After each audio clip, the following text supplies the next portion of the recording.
आखिर लड़ना किससे चाहता है, किसको विपक्षी मानता है अपना वो?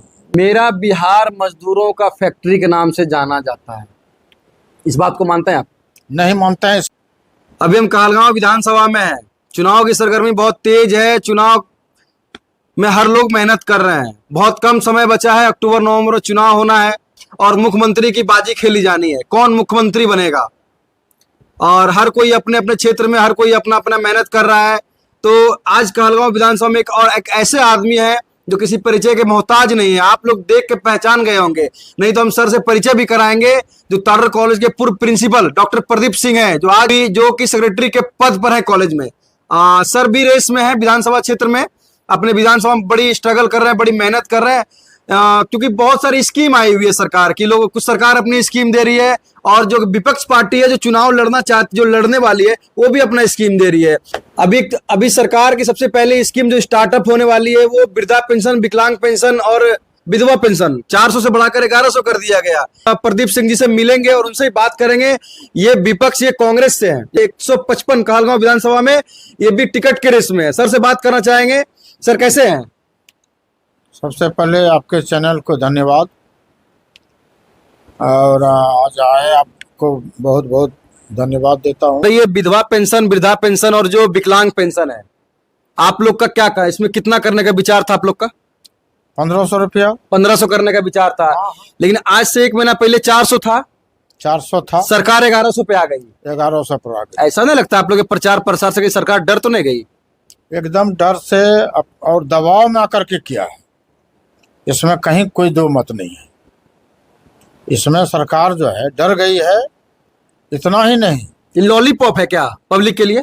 पब्लिक के लिए लॉलीपॉप 1100 रुपया का कैबिनेट का फैसला लिया है। नहीं, हम वो नहीं जाना, हम जानना चाह रहे हैं आज 5 साल का ये मतलब टर्म होता है। 20 साल माननीय मुख्यमंत्री रहे, तो अभी ख्याल पड़ा है इनको। 4.5 साल से ज्यादा टर्म बीत चुका है सर। हाँ। उसके बाद 3 महीना जब चुनाव बचा है तो सरकार 700 रुपया और बढ़ा दी है, तो 1100 कर दिए।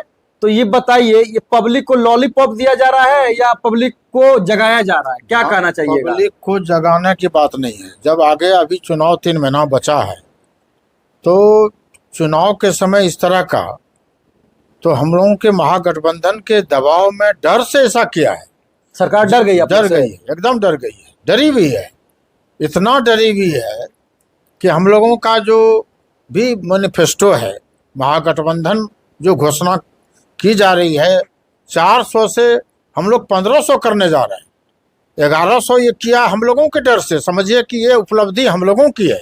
विपक्ष के डर से सरकार बढ़ा दी। विपक्ष के डर से सरकार बढ़ा दी, अपना कुर्सी बचाने के लिए ना, कुर्सी बचाने के लिए, चुनाव में जो है जनता को झांसा देने के लिए कि जनता हमारे पक्ष में आ जाए। और जनता सब जान चुकी है, जनता सब जान रही है। अच्छा, एक नया मामला आया हुआ है सर, ये वोटर कार्ड पुनरीक्षण के लिए क्या है? वोटर के लिए जो भी बेलो जहाँ भी पंचायत में जा रहा है, हमारे विपक्षी नहीं बल्कि जनता इन लोगों से इतना उब चुकी है। यह निर्णय अभी चुनाव के समय इस तरह का वोटर पुनरीक्षण का काम करना ये संभव भी नहीं है, बल्कि यह न्यायालय से भी निर्देश आ गया है कि इसमें अब संशोधन नहीं किया जाए। क्योंकि चुनाव आयोग जो है ना, चुनाव आयोग हमेशा जो सत्ताधारी अभी सरकार, जो ये डबल इंजन की सरकार है, दिल्ली में भाजपा की सरकार है, और यह सरकार अगर कोई विरोधी है, विपक्षी है, तो उससे ईडी से छापा मरवाना, इनकम टैक्स में फंसाना, और कोई काम विकास का इनको दिखाई नहीं पड़ता है। माई बहन सम्मान योजना के लिए सर जो आप लोग बात कर रहे हैं, इसमें क्या मैनिफेस्टो लेकर आए हैं? सही में होगा ना? ये एकदम निश्चित होगा। हम लोग धरातल पर क्षेत्र में घूम घूम करके, पूरे भ्रमण करके, जो हम लोगों के महागठबंधन सरकार का माई बहन मान योजना 2500 रुपया है, हर महिला के खाते में जाना है। और हमारी सरकार जब बनेगी, इतना जनता, महिलाएं, बहनें खुश है कि क्षेत्र जब जाते हैं तो लोगों में इतना खुशी है। गरीबों को, शोषितों के लिए यह एक वरदान साबित होगी।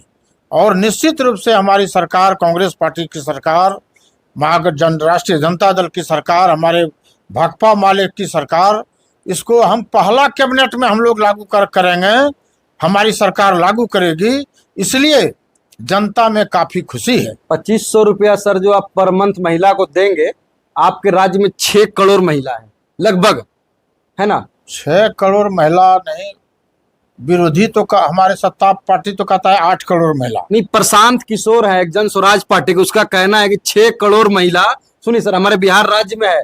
क्या मेरा उतना बजट है कि हर महिला को हम दे सकें पैसा? देखिए, सबसे पहले तो कांग्रेस पार्टी जुमलेबाजी और झूठा का सरकार नहीं है। जो भी मैनिफेस्टो और जो भी घोषणा करती है सोच समझकर करती है। 60 से ऊपर वाले को वृद्धा पेंशन, विकलांगता पेंशन यह दी जाती है। 60 विधवा से पेंशन भी है, तो इसको 2500 रुपया नहीं मिल रहा है 60 से ऊपर वाले को, और 18 से नीचे वाले को नहीं मिल रहा है। इसलिए ये जो आंकड़ा दे रही है ना 6 करोड़ का, ये गलत है। आंकड़ा इतना नहीं है। जो आंकड़ा है हमारी सरकार सोच समझ करके, और आपको ये जो है पूंजीपति के यहाँ आप हवाई जहाज बेच रहे हैं, स्टेशन बेच रहे हैं, आप जमीन बेच रहे हैं, यहाँ का स्कूल बेच रहे हैं, यह इनको लगता है। और इसको लगता है आप वेतन जो है, जब हमारे राजद गठबंधन और कांग्रेस गठबंधन में ये था नीतीश कुमार, तो उस समय हम जो है नौकरी का बौछार लगा दिए थे। आज जो नियोजित शिक्षक है किनके रिजिम में हुआ है? कांग्रेस, राजद और ये उस समय नीतीश कुमार थे, और उस समय ये सर्टिफिकेट लाओ नौकरी पाओ, उसी समय हुआ है ये। क्वेश्चन का जवाब दीजिएगा। एकदम देंगे।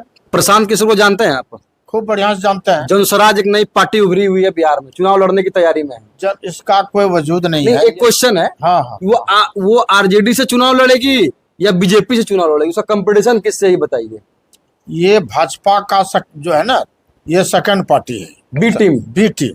ये भाजपा का टीम है, और जो भी प्रशांत किशोर कर रहा है भाजपा के फायदे के लिए कर रहा है। एक चीज बताइए हमको, जैसे भाजपा के फायदे के लिए आप कर रहा है, तो आखिर लड़ना किससे चाहता है, किसको विपक्षी मानता है अपना? वो सब नाटक है, ड्रामाबाजी है, और वो जो है ना वो किंग मेकर है। कभी नीतीश कुमार बहुत से मुख्यमंत्री को लाभ पहुंचाने का काम करता है, यहाँ तक कि वह प्रधानमंत्री तक भी बात करते रहता है, और वहीं से इन्वेस्ट होता है। आज जो वो कहता है कि हम 1 करोड़ रुपया लड़ने वाले को देंगे, प्रत्याशी को देंगे, इसलिए थोड़ा लोगों को झुकाव है। प्रत्याशी को झुकाव हो सकता है, लेकिन एक बात निश्चित मान लीजिए कि वह एक न दिन उनका जुमलेबाजी, उनका झूठा जो है जनता के बीच सामने आ जाएगा, सब कुछ आ जाएगा। स्मार्ट मीटर है सर, स्मार्ट मीटर लोग बड़ी तरस्त है। आपकी सरकार जब आएगी, जब चुनाव लड़ रहे हैं आप, तो आप जनता के बीच जा रहे हैं। ये तो कहलगांव विधानसभा में हम देख रहे हैं सबसे ज्यादा आप जनता के बीच रह रहे हैं, और प्रतिदिन सुबह से शाम तक आप जनता के बीच जा रहे हैं। हम लोगों ने भी देखा कि आपका बहुत सारा वीडियो, आपका फोटोज, और हमने धरातल पे भी देखा आपको कि जनता के बीच आप बहुत ज्यादा रह रहे हैं, लेकिन जनता में एक आक्रोश है कि मेरा स्मार्ट मीटर मेरा शोषण कर रहा है। हम तो जहाँ जहाँ भी हमारा जो तीनों प्रखंड है, गौराडी, सनौला और कहलगांव, और लगभग 42-43 पंचायत है, जहाँ भी हम भ्रमण किए, 8 बजे से सुबह उठते हैं और 10 बजे रात, 11 बजे रात, किसी दिन 12 बजे प्रतिदिन। और जो भ्रमण कर रहे हैं, माई बहन मान योजना, सरकार की जितना भी योजनाएं हैं, और शिक्षा, स्वास्थ्य, बिजली, पानी, सड़क की जो स्थिति हम देख रहे हैं, ये 20 साल में जो विकास पुरुष और ये इंजीनियर साहब माननीय मुख्यमंत्री क्वालिटी एजुकेशन की बात करते हैं, कहीं भी कुछ नहीं है। भवन है, वहाँ विद्यालय में टीचर नहीं है, 2 बजे चले जाते हैं, खिचड़ी खा करके छात्र घर चले भाग जाते हैं। इससे शिक्षा में कोई एकरूपता और गुणवत्ता नहीं आ सकती है।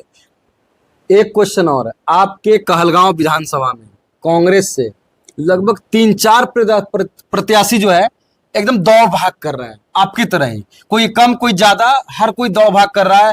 कोई अपने चमचे से दौड़वा रहा है, कोई खुद दौड़ रहा है, किसी गाड़ी दौड़ रही है। लेकिन आखिर आपके इसमें रेस में सबसे ज्यादा स्पीड में कौन है, आपको क्या लगता है? देखिए, हमरा आज से नहीं, हम 2 साल से बैनर लगाने का काम करते हैं। बैनर मतलब नहीं, हमने देखा आपको कोरोना में, हमने देखा आपको बाढ़ में, और हमने कई आपको शोषित, गरीब, अति पिछड़ा गांव में देखते हैं, कुछ ना कुछ आप अपना खर्च करते रहते हैं। चुनाव के उद्देश्य से मेरा मुख्य उद्देश्य नहीं है। मेरा मुख्य उद्देश्य है कि जो वर्तमान में जो स्थिति है यहाँ का, अपने क्षेत्र कहलगांव का, बहुत पिछड़ा हुआ था और अभी भी है पिछड़ा। हम बाढ़ में वहाँ कहलगांव में गंगा किनारे जब देखा, और कम से कम सैकड़ों गांव जो है गंगा में समा गया, वहाँ जाकर के मैंने गमछा और महिलाओं को साड़ी, लुंगी, चादर बांटने का काम किया, वस्त्र दिया। काफ़ी खुशी हुई। उन लोगों ने संकल्प लिया कि प्रदीप बाबू आप खड़े होइए, जिस पार्टी से भी रहिएगा आप, जिस पार्टी में रहिए, कोई जात पात हम लोग नहीं करने जा रहे हैं, हम लोग विकास करने वाले को वोट देंगे। और अभी भी जो हम भ्रमण करते हैं, और जो हम आप बोले कि प्रत्याशी, बहुत प्रत्याशी कांग्रेस में घूम रहे हैं। देखिए, प्रत्याशी तो होंगे ही, और जाति, धर्म, धन, बल के आधार पर हमारा ये कांग्रेस की परंपरा नहीं रही। 9 बार विधायक तब हमारे सदानंद बाबू नहीं रहते।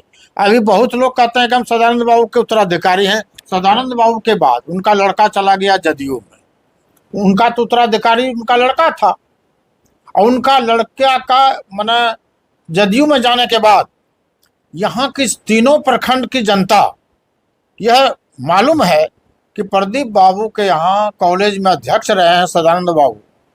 वह कम से कम 20 साल तक हमारे कॉलेज में अध्यक्ष रहे, और हमें एमएलसी में लड़ाने का काम किया। दिल्ली से कांग्रेस का टिकट ला करके हमको लड़ाने का काम किया। मैं उत्तराधिकारी की बात नहीं करता हूँ, वो काम देखता था। उसने कहा कि प्रदीप बाबू आपने ITI ला दिया, उनके रिजीम में वो जीवित थे, उन्होंने धन्यवाद दिया कि आप ऐसे विकास पुरुष को विधानसभा, विधान परिषद में रहना चाहिए।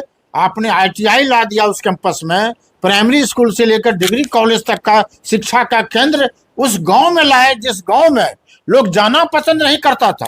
आज वहां अमन चैन की शांति है लोगों में, और यहाँ के शांति से हमारे सनहोला प्रखंड, गौराडी प्रखंड और कहलगांव प्रखंड में जो छात्र हमारे, लाखों में छात्र छात्राएं लाभान्वित हुए हैं। मैं चैलेंज करता हूं कि मेरा लाखों में छात्र छात्रा, कोई जाति पाति नहीं, उन लोगों का कहना है कि जो विकास करेगा, जो हम धन बल के आधार पर नहीं, जो विकास करेगा, जो शिक्षित है, बुद्धिजीवी है, जो संघर्ष किया है, जो संगठन क्या चीज है वो जानता है। हमारे अध्यक्ष इंजीनियर परवेज जमाल हमारे जिला अध्यक्ष महोदय हैं, उन्होंने अनुशंसा किया है मेरे नाम से, और उन्होंने कहा है कि आप प्रदीप बाबू निश्चिंत रहिए, आपका रिकमेंडेशन मैंने किया है, आप जैसे विद्वान को टिकट मिलना चाहिए। और क्वेश्चन और आपसे, मेरा बिहार मजदूरों का फैक्ट्री के नाम से जाना जाता है, इस बात को मानते हैं आप? नहीं मानते हैं। बिहार मजदूरों के फैक्ट्री के नाम से जाना जाता है। हमारे पास अपना कंपनी नहीं है, हमारे पास अपना रोजगार नहीं है। हमारा मजदूर जो पलायन कर जाता है खाने के लिए, रोजी रोटी, कपड़ा, मकान के चक्कर में, पेट भरने के लिए, क्या ऐसी कोई सरकार अब आने वाली है जो हम लोग बाहर जाके जो 10-20 हजार कमाते हैं वो अपने गांव में रह के या अपने राज्य में कमा सके? इसके लिए सरकार कुछ सोच रही है आपकी, या आपकी पार्टी सोच रही है? जो अगर आने वाले समय में आपकी सरकार बन जाती है, कांग्रेस की, आरजेडी की बिहार में, क्या कीजिएगा? थोड़ा इसके लिए आप बता दीजिए। जो नए नए युवा नौकरी नहीं पा रहे हैं, रोजगार नहीं है, वो देश विदेश कमा रहा है, उसके लिए क्या करने के विचार में, थोड़ा ही बता दीजिए हमको। सबसे पहले देखिए, केंद्र का जो हिस्सा बजट में आता है और जो बिहार का बजट है, उसमें अगर हमारे विधायक जो भी चुनाव होगी, हमारी पार्टी महागठबंधन की सरकार है, निश्चित रूप से जो आज पलायन हो रही है बेरोजगारों को यहाँ से, आज श्रमजीवी एक्सप्रेस नाम है आपका, जो है गरीब रथ ट्रेन का नाम है। यह समझिए कि बिहार का दूसरे प्रदेश में जाने पर मजदूर कहलाता है। आज सारा बजट केंद्र सरकार का गुजरात में फैक्ट्रियों की भरमार हो गई है, तो बिहार में क्यों नहीं लग सकता है?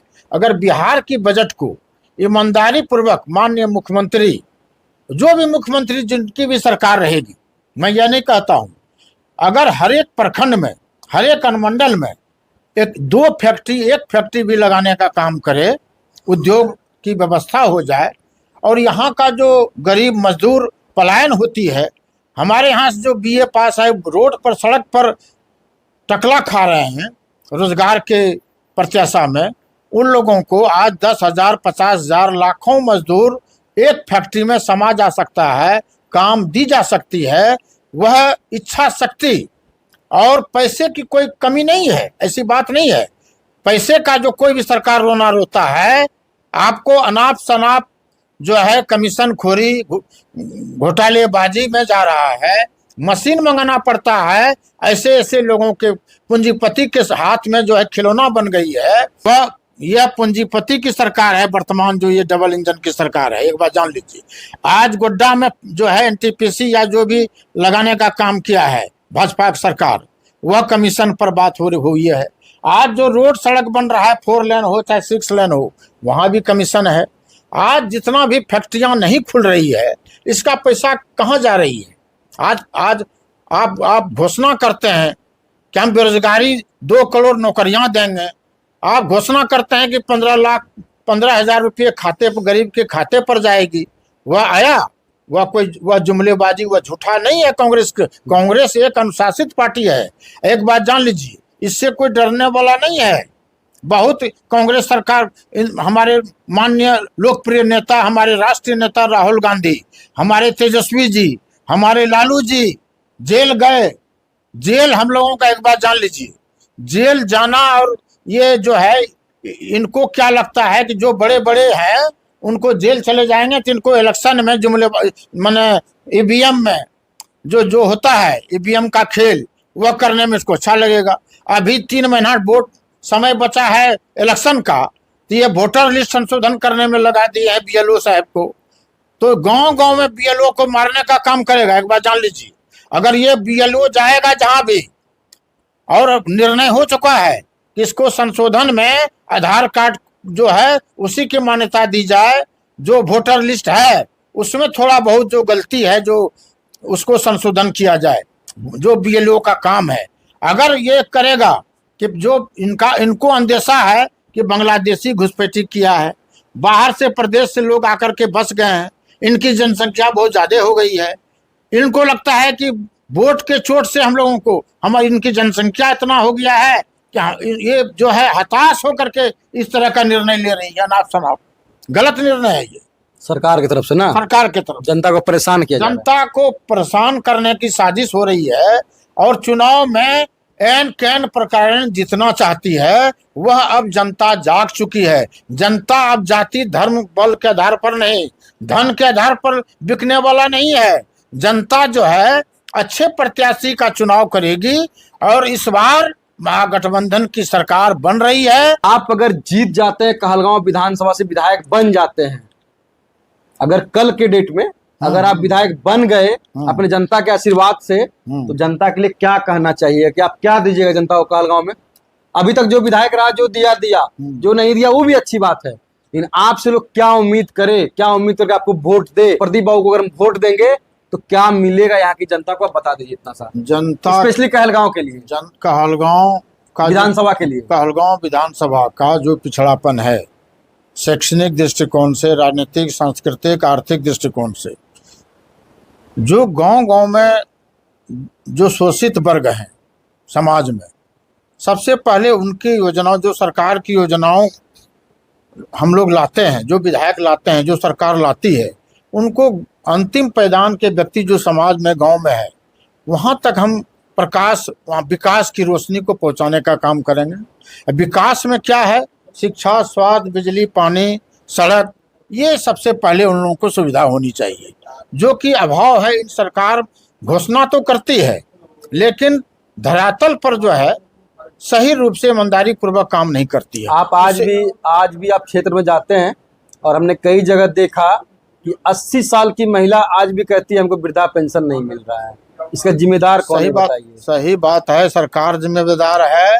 वृद्धा पेंशन, विकलांग पेंशन और जो ये विधवा पेंशन है, यह 1500 करेंगे। स्मार्ट मीटर उखाड़ करके गंगा जी में फेंकवा दिया जाएगा। 200 यूनिट बिजली फ्री करने के लिए पहला कदम कैबिनेट से पास करवाने का काम करूंगा।